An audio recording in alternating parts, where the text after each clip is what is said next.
अम्मी के साथ फोटो ना क्लिक करवाने पर अब्दू रौजिक पर भड़क गए थे एमसी स्टैन। कॉन्सर्ट में अब्दू के साथ हुआ था बुरा बर्ताव। बिग बॉस 16 में जिनकी दोस्ती की मिसाल दी जाती थी, शो के बाद उनके बीच अब खटपट की खबरें सुर्खियों में हैं। हम बात कर रहे हैं अब्दू रौजिक और एमसी स्टैन की। शो में दोनों एक दूसरे के जिगरी यार थे, लेकिन बाहर आने के बाद उनका बॉन्ड अचानक बदल गया। स्टैन इस लड़ाई को लेकर के चुप हैं, जबकि अब्दू रौजिक खुल करके बात कर रहे हैं। इसकी वजह से स्टैन के फैन क्लब अब्दू रौजिक को टारगेट कर रहे हैं और बुरी तरीके से ट्रोल भी कर रहे हैं।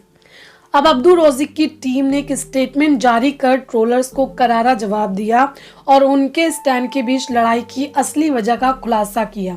ई टाइम्स के मुताबिक IFCM के द्वारा अब्दू रौजिक के काम करने वाले मैनेजर टीम ने स्टेटमेंट जारी कर कहा है कि सबसे पहले मैं सभी को रमज़ान की मुबारकबाद देना चाहता हूं और सभी को दयालु और शांत रहने के लिए प्रोत्साहित करना चाहता हूं। मैं क्लियर करना चाहता हूं कि बिना असली चीजों को जाने अब्दू रौजिक को पब्लिक से नफरत मिल रही है। 10 मार्च 2023 को साजिद अब्दू से मिलने गए थे, जहां उनके पास स्टैन का कॉल आया।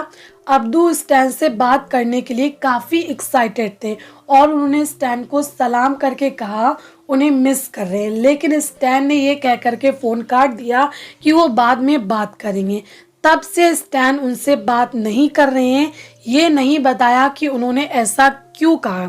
स्टेटमेंट में आगे लिखा है कि 11 मार्च को अब्दू और एमसी स्टैन बेंगलोर में थे। अब्दू स्टैन के कॉन्सर्ट में जाकर के सपोर्ट करना चाहते थे, लेकिन अब्दू को बताया गया कि स्टैन उनसे कॉन्सर्ट में नहीं चाहते हैं मिलना।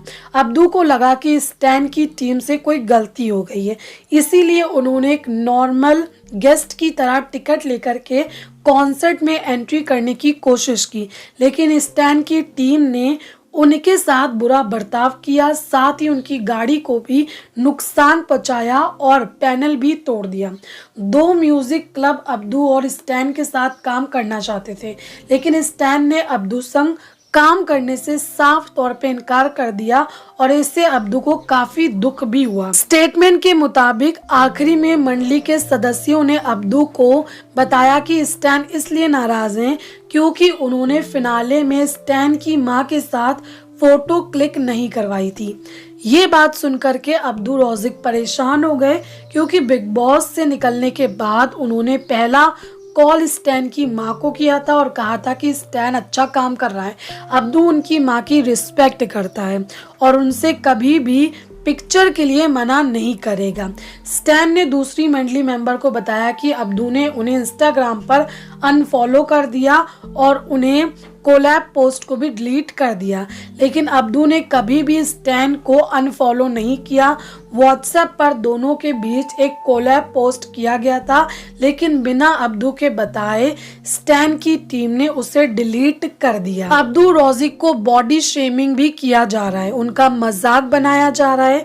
इस पर उनकी टीम ने कहा है कि इन सभी छोटी छोटी बातों से ज्यादा अब्दू को इस बात का दुख है कि जनता और मीडिया उन्हें एक बच्चे की तरीके ट्रीट कर रही है कि उसे कुछ समझ नहीं आता है।